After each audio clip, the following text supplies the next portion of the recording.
Pero alam niyo po mga kapatid, hallelujah, nainis si Satanas, nabuisit siya.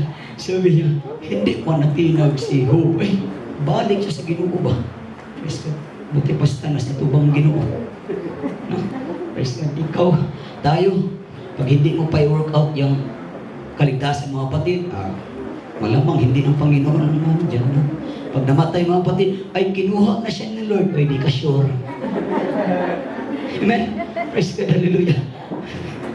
Huwag mong sabihin na, kinuha na siya ni Lord. Manginginom, kinuha ni Lord. Gusto nga ni Lord na iligtas pa niya, magbago yan, tapos kukunin ni Lord.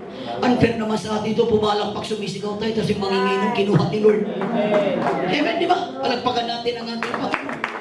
Kaya hindi kayo lugi, nandito kayo mga kapatid. Blessing pa rin yan, hallelujah. Kahit mainit pa yung ating simbahan mga kapatid, kahit tayo man ay ganito ating sitwasyon, I don't